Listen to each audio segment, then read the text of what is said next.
Good evening, everybody. I hope everybody's well. I hope they're indoors. I hope they're virus free. Yeah, weird old times, weird old times.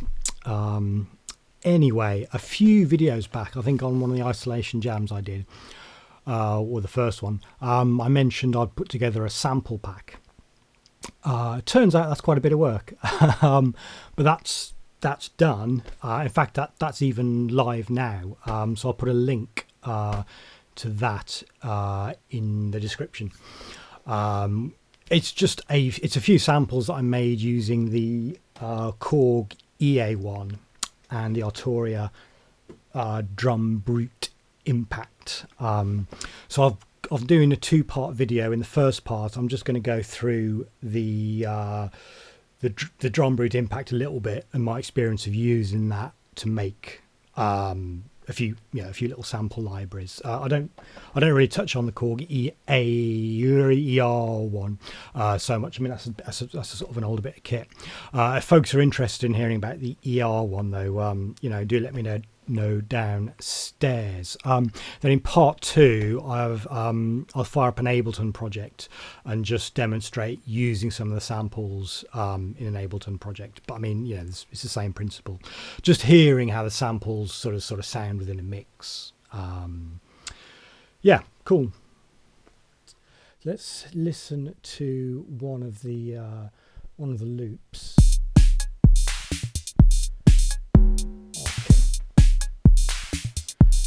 So one thing that my brain had to adapt to is you don't sort of change any presets on the DrumBrute, because each sort of drum, each channel is just like its own little mini synth. So what that means is you've got instant access to sort of timbre, the sound of each drum.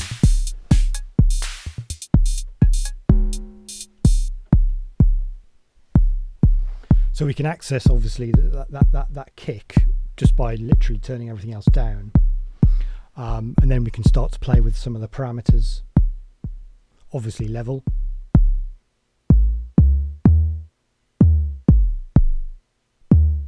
loads and loads of control over pitch. I mean, you can get to silly kind of. almost using the kick as a tone.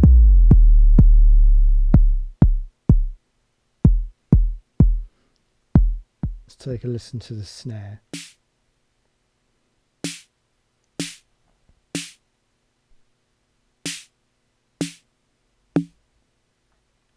You can almost make the snare sound like a rim shot. You give it these really long decays.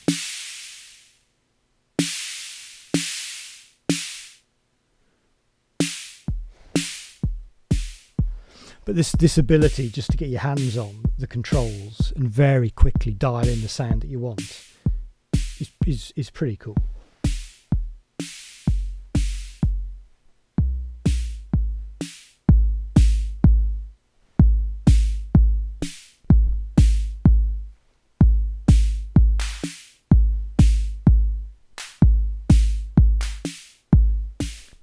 Let's just take off the kick. Let's listen to those, because the snare too can also be is voiced also to be the clap. Really snappy.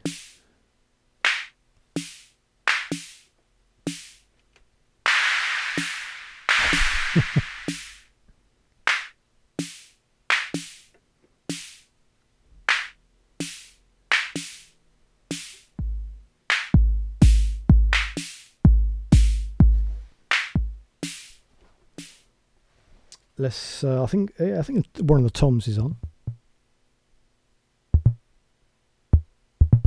Actually, I've got both toms on. So obviously on the tom high is selected, so we can change the pitch of that,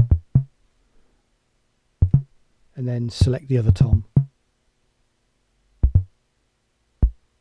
and then obviously change the pitch on that. So obviously the high and low tom there is basically share that that channel.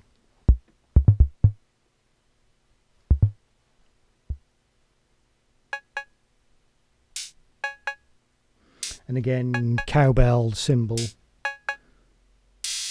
So the decay on the cymbal would do what you might expect.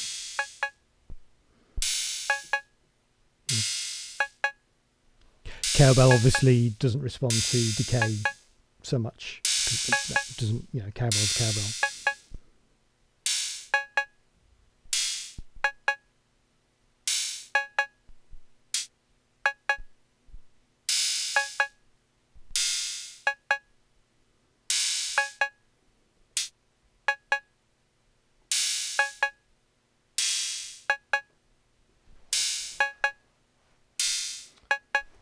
Hats.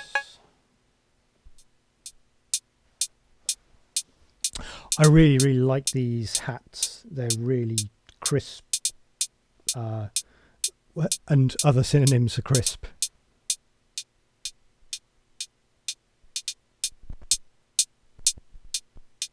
The tone control's a bit intuitive because I want to be this kind of higher sounding and this lower sounding, but it's kind of opposite. But you know. Open.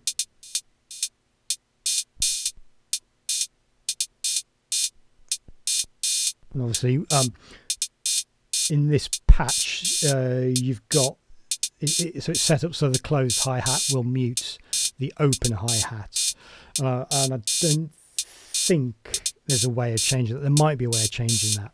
I know on, for example, on the Korg sample thing, the Volca sample, you can turn that on or off. So it's sort of set up to be a logical way of handling a hi-hat where the sort of the closed hi-hat chokes the hi-hat sound. So that's obviously going to affect how much. So even with like the max amount of decay on the opener hi-hat, the closed hi-hat will still, you know, yeah, sort of mute that sound. But yeah, these are great. I don't think I have got some FM. The FM's a real crazy boy on this synth. There's lots of controls over FM.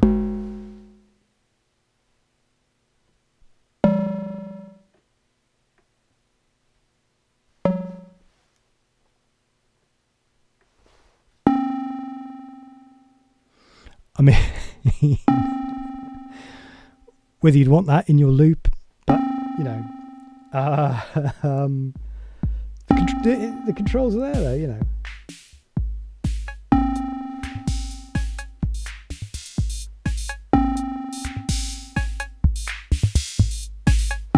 Let's just have a listen to a different loop, a slower tempo one.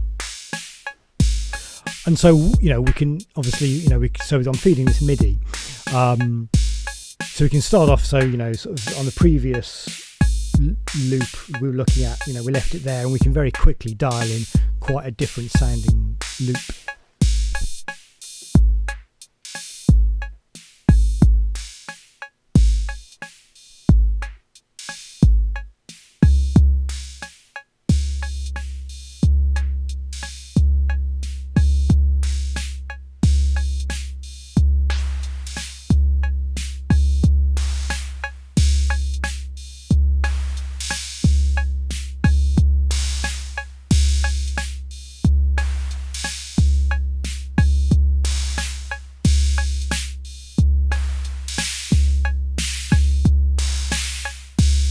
So yeah, very quickly, I mean, it's not necessarily the one the one you want to commit to your composition, but very quickly that hands-on control, great. And then of course we've got the great distortion.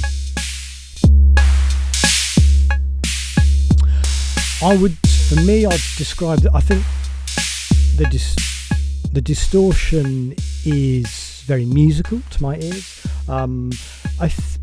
Maybe I'd call it more of an overdrive than a distortion. And how crazy can it get? So even on maximum distortion, you know, it doesn't really kind of, you know, that kind of crazy bit crushing sound.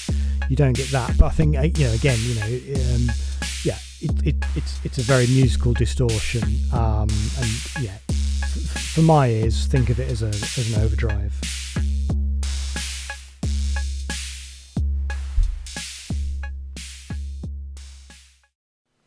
All right, thanks for watching to the end, folks.